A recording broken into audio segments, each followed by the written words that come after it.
The Chancellor has been warned that new car tax measures announced last week could lead to an increase in mileage fraud as motorists look to cut their costs. Rachel Reeves confirmed that a paper-mile scheme would be introduced in 2028, with electric car owners being charged 3 pence per mile, while plug-in hybrid drivers are expected to pay 1.5 pence. The controversial road pricing scheme will be rolled out following a consultation where the industry is expected to provide feedback on the plans and identify any instances where issues could arise.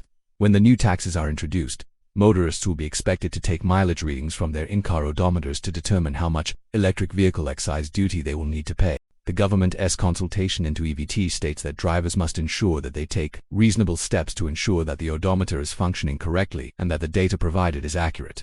It outlines that motorists must rectify any issues, including if the odometer is not recording or showing the mileage properly. Manufacturers will retain responsibility to ensure that odometers cannot be tampered with, as well as help the government to identify where tampering may have taken place.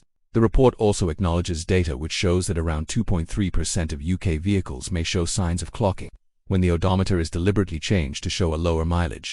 It added, the government recognizes that the introduction of EVD may increase the likelihood of motorists choosing to clock their vehicles or allowing the odometer to be inoperative. Toby Poston, chief executive of the British Vehicle Rental and Leasing Association (BVRLA), warned that the paper-mile plan was the wrong policy at the wrong time. He outlined that the taxes would put off drivers from investing in electric vehicles, given that the EVD costs run alongside typical road tax payments, the expert warned.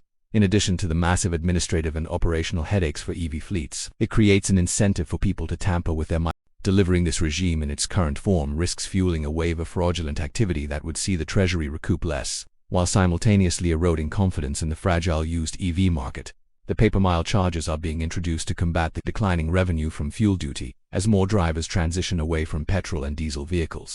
Around £25 billion is raised from fuel duty every year, with estimates warning that this could fall by more than £20 billion over the next few decades. The autumn budget saw Chancellor Rachel Reeves continue the 5p per litre fuel duty freeze until September 2026 in a bid to protect petrol and diesel drivers from price rises. While fuel duty has remained frozen since 2011, the government has extended the 5p cut since 2022 when the Conservative administration introduced the rules in response to the Russian invasion of Ukraine. Receipts from fuel duty will naturally decline over the coming years as Labour maintains its pledge to outlaw the sale of new petrol and diesel cars from 2030. Although hybrid cars will remain on the market until 2035, only new zero-emission vehicles will be on sale after that deadline.